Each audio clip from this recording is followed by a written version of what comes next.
আসসালামু আলাইকুম বন্ধুরা। তো আজকে ঈদুল আজহা, যাকে আমরা সবাই কুরবানি বলে থাকি। আজকে আমাদের কুরবানি।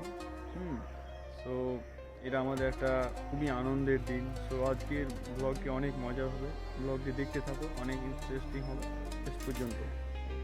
তো আমি ঈদের নামাজের জন্য বেরিয়ে পড়লাম। একা একাই আমি যাচ্ছি, এখন কেউ নেই। দেখা যাক, ওই আকিব বললে আসবো, কিন্তু আমি তার জন্য বেশিক্ষণ ওয়েট করব না, আমি চলে যাব। কি হয় আমরা সেখান থেকেই দেখি। তো অনেক লোক যেতে শুরু করে দিয়েছেন ঈদগাহের দিকে, এবং আমিও যাচ্ছি তাদের সঙ্গে। চারিপাশের যে আবহাওয়াটা, পাশে মানুষ আর মানুষ, তো অনেক ভালো লাগছে। এবং আমরা অবশেষে ঈদগাহ ময়দানে পৌঁছে গিয়েছি, এবং আমরা বসার জন্য জায়গা খুঁজছি। জায়গাও ইনশাল্লাহ পেয়ে নিব। তো জায়গা আমি পেয়ে নিয়েছি, বসে গিয়েছি, এবং চারিপাশে আমার মানুষ আর মানুষ।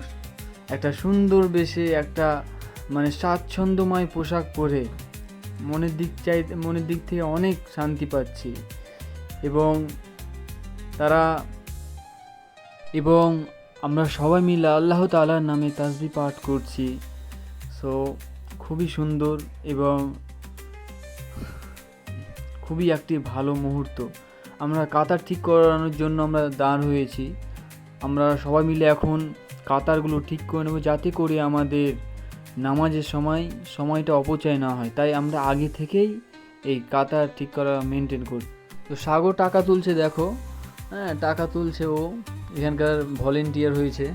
তো আমরা ঈদুল আজহার নামাজ পড়ে চলে এসেছি, এবং আজকে আমাদের অত্যন্ত খুশির দিন, ঠিক আছে। আর এটাকে আমরা অ্যাকচুয়ালি কুরবানি বলে থাকি।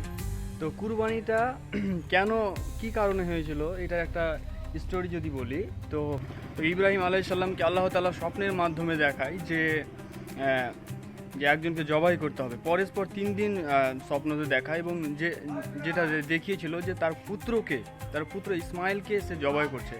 হ্যাঁ, এবং সঙ্গে সঙ্গে মানে তার পুত্রকে বলে যে বাবা, এইরকম আমি স্বপ্নের মধ্যে দেখেছি। তো তার ছেলে ইসমাইল আলাইহিস সালাম বলেন যে বাবা, আমাকে জবাই করে দাও বলে। মানে কতটা ঈমান আছে। তো এখান থেকে আমাদের কুরবানি শুরু হতে হয়। এবং যখন জবাই করতে যাওয়া হয়, ঠিক আছে, তখন একটা দুম্বা দিয়ে দেয়, ঠিক আছে, সেখানে। এবং ইসমাইলকে সেখান থেকে সরিয়ে নেয় আল্লাহ তাআলার পক্ষ থেকে, এটা আসমান থেকে, ঠিক আছে। সো এখান থেকে আমাদের কুরবানির যে পরম্পরাটা আছে, ঠিক আছে, ঈদুল আজহার যে নিয়ম কানুনটা আছে, এখান থেকেই শুরু হয়েছে। সো আজ পর্যন্ত আমরা পালন করে থাকি। আর এটা আমাদের জন্য একটা অত্যন্ত খুশির দিন। আমাদের জন্য বলে নয়, আমাদের সকল মুসলিমদের জন্য, এবং সকল গরিব সকল সমাজের জন্য। সো এবং ঈদ মুবারক আমাদের পক্ষ থেকে, অনেক অনেক শুভেচ্ছা তোমাদের।